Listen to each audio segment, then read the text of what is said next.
Good evening, everybody, and welcome to this IFTA discussion event. Tonight we're going to be in discussion with Mr. Graham Linehan, probably one of the finest Irish comedic writers of the late 20th and early 21st century.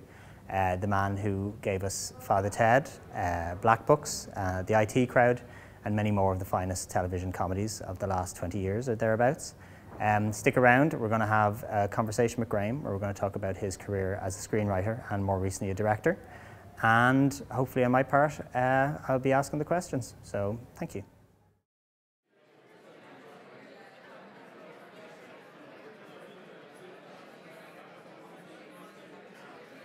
Welcome, and we'd like to welcome you all here tonight to this audience with an audience with Graham Linehan.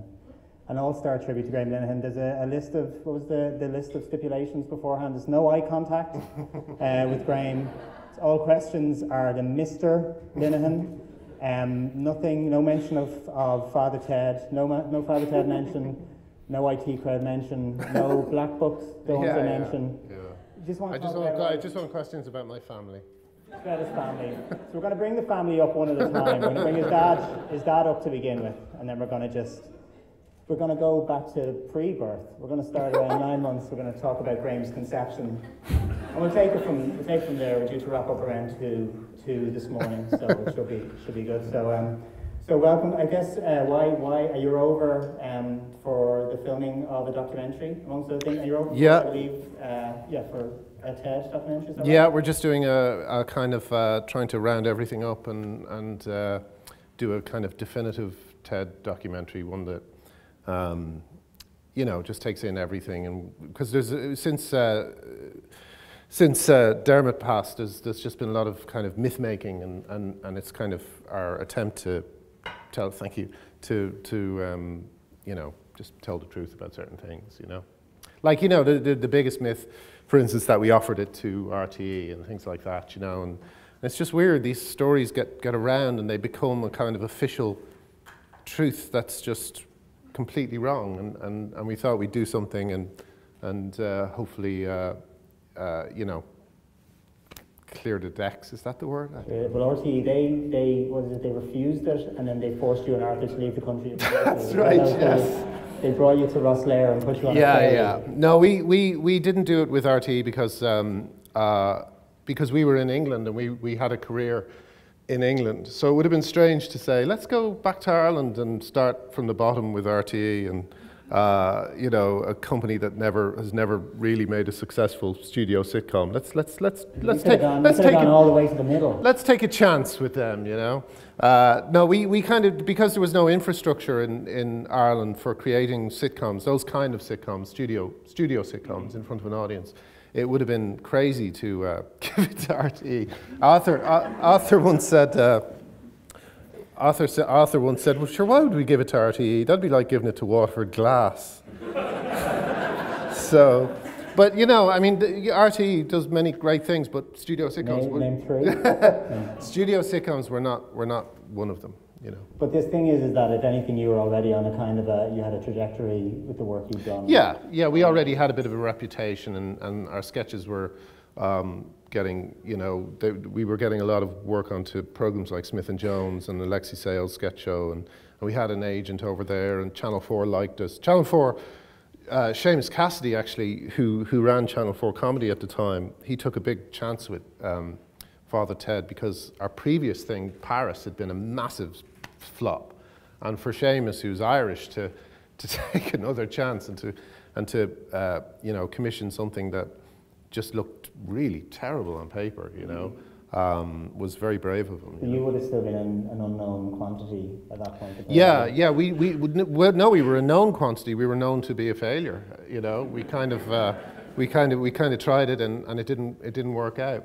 The sitcom that we made was called Paris. It was set in the 20s in Paris, and it was we made stupid decisions, like we had all the backdrops were painted, So there was nothing to hang on to. It was all very. The show was surreal, and then when you looked up at the setting, it was also fake.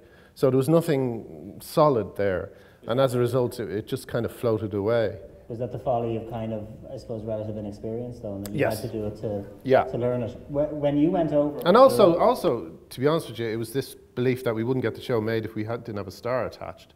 That was wrong. Also, any successful thing we've done, or I've been involved in, the stars have been made by the show. If you know. Well, that what was I mean. because it was Alexi Sale with Paris, and was it a case because we were having a pre-chat.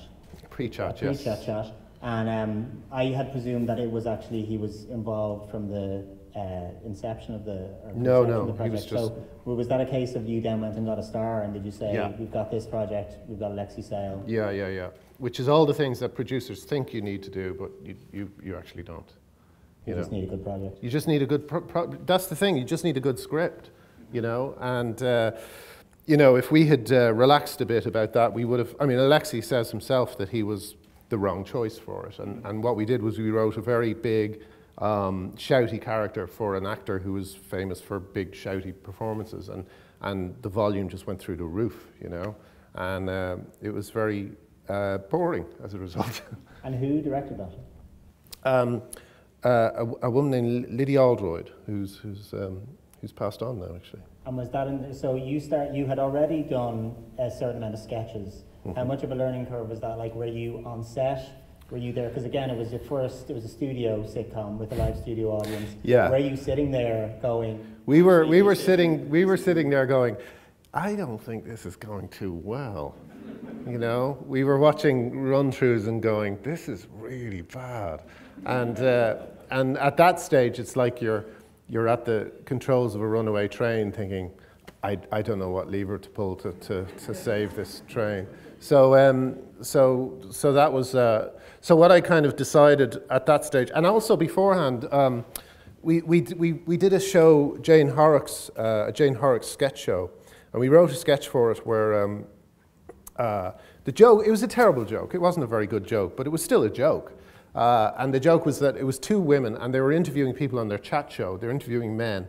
And the men were like serious doctors and writers, but the women were just fawning over them and quite turned on by the fact that they were, successful men and were treating them as sex objects. So it was kind of a basic reversal. I'm not proud of it. We were young, and it struck us as funny at the time. But we went to see it being filmed, and we hadn't been involved in rehearsals or casting decisions or costume decisions, and we saw the guy who played this doctor who supposedly has written this incredibly intellectual book, who's kind of being humiliated on the show, and he was wearing a pink shirt, and he had his jumper tied around his shoulders, and he was sitting like this, talking to these women, and it was like, how could you go a whole week without realizing the point of the sketch?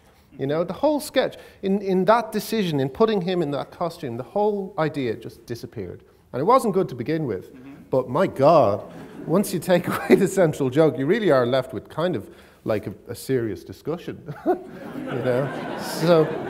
So we were, so I remembered that was the moment where I just thought, I'm not letting this happen again. I'm going to be there at every casting decision. I'm going to be there at every costume decision.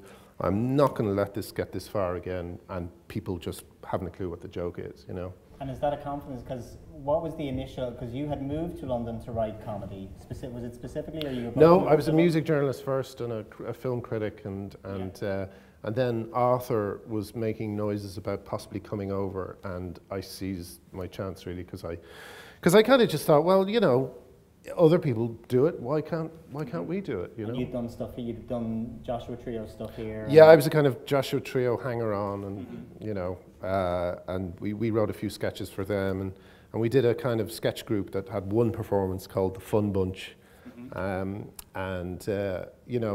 that had an early Father Ted appearance. Arthur played Father Ted, and just grew from there. And did you perform at that point? Yes, I did a little bit of, terrible, the writer shouldn't be there type acting.